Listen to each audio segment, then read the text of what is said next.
जय श्री कृष्णा। आज शनिवार के दिन आइए सुनते हैं शनिदेव की यह कथा। प्राचीन मान्यता है कि शनिदेव की कृपा प्राप्त करने के लिए हर शनिवार को शनिदेव को तेल चढ़ाना चाहिए। जो व्यक्ति ऐसा करते हैं उन्हें साढ़े साती और ढैया में भी शनि की कृपा प्राप्त होती है। लेकिन शनि देव को तेल क्यों चढ़ाते, इसको लेकर हमारे ग्रंथों में अनेक कथाएं हैं। इनमें से सर्वाधिक प्रचलित कथा का संबंध रामायण काल और हनुमान जी से है। कथा इस प्रकार है। शास्त्रों के अनुसार रामायण काल में एक समय शनि को अपने बल और पराक्रम पर घमंड हो गया था। उस काल में हनुमान जी के बल और पराक्रम की कीर्ति चारों दिशाओं में फैली हुई थी। जब शनि को हनुमान जी के संबंध में जानकारी प्राप्त हुई तो शनि बजरंगबली से युद्ध करने के लिए निकल पड़े। एक शांत स्थान पर हनुमान जी अपने स्वामी श्री राम की भक्ति में लीन बैठे थे। तभी वहां शनि देव आ गए और उन्होंने बजरंगबली को युद्ध के लिए ललकारा। युद्ध की ललकार सुनकर हनुमान जी शनि देव को समझाने का प्रयास किए, लेकिन शनि नहीं माने और युद्ध के लिए आमंत्रित करने लगे। अंत में हनुमान जी भी युद्ध के लिए तैयार हो गए। दोनों के बीच घमासान युद्ध हुआ। हनुमान जी ने शनि को बुरी तरह परास्त कर दिया। युद्ध में हनुमान जी द्वारा किए गए प्रहारों से शनिदेव के पूरे शरीर में भयंकर पीड़ा हो रही थी। इस पीड़ा को दूर करने के लिए हनुमान जी ने शनिदेव को तेल दिया। इस तेल को लगाते ही शनिदेव की समस्त पीड़ा दूर हो गई। तभी से शनिदेव को जो भी व्यक्ति तेल अर्पित करना चाहता है उसके जीवन की समस्त परेशानियां दूर हो जाती हैं। धन का अभाव खत्म हो जाता है।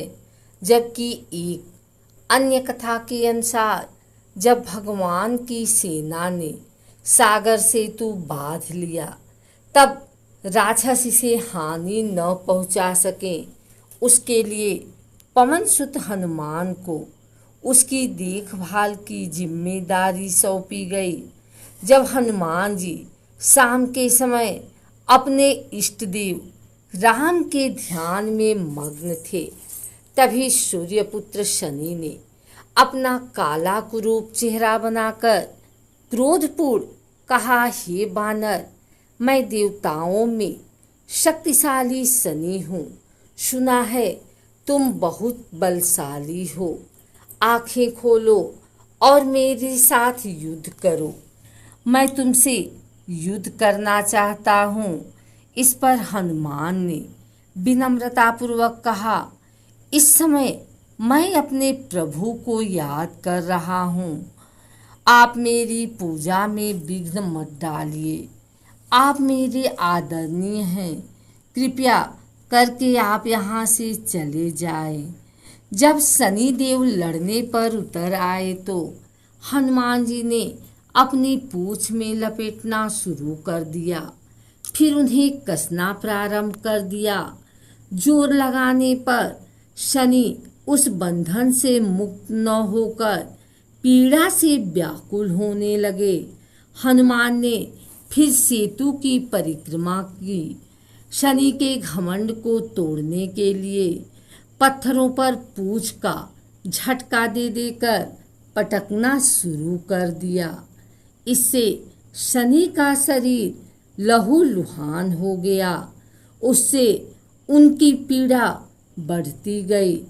तब शनिदेव ने हनुमान जी से प्रार्थना की कि बंधन मुक्त कर दीजिए, मैं अपने अपराध को स्वीकार करता हूँ। तब हनुमान जी ने जो तेल दिया था उसे घाव पर लगाते ही शनिदेव की पीड़ा मिट गई। उसी दिन से शनिदेव को तेल चढ़ाया जाता है, जिससे उनकी पीड़ा शांत हो जाती है और वे प्रसन्न हो जाते हैं। हनुमान जी की कृपा से शनि की पीड़ा शांत हुई थी। इसी वजह से आज भी शनि हनुमान जी के भक्त पर विशेष कृपा बनाए रखते हैं। शनिदेव को क्रोध का देवता माना जाता है, लेकिन बहुत कम लोग जानते हैं कि वो न्याय के देवता भी हैं। इसलिए उनके प्रसन्न करने का सबसे आसान तरीका है कि कभी किसी के साथ अन्याय न करें। शनिवार के दिन कुछ न कुछ काम करने से परहेज भी करना चाहिए। आइए जानते हैं शनिवार पूजन विधि। ब्रह्म मुहूर्त में उठकर नहा धोकर साफ कपड़े पहनकर पीपल के वृक्ष पर चढ़कर अर्पण करें। लोहे से बनी शनिदेव की मूर्ति को पंचामृत से स्नान कराएं। फिर मूर्ति को चावलों से बनाए 24 दल के कमल पर स्थापित करें। इसके बाद काले तिल, फूल, धूप, काला वस्त्र व तेल आदि से पूजन करें। पूजन के दौरान शनि के 10 नामों का उच्चारण करें। कोरस्थ, कृष्ण, पिपला, शौरी, यम, पिंगलो, रौद्रतो, बभ्रु, मंद्र, शनैश्चर। पूजन के बाद पीपल के वृक्ष के तने पर सूत के धागे से 7 बार परिक्रमा करें। इसके बाद शनिदेव का मंत्र पढ़ते हुए प्रार्थना करें।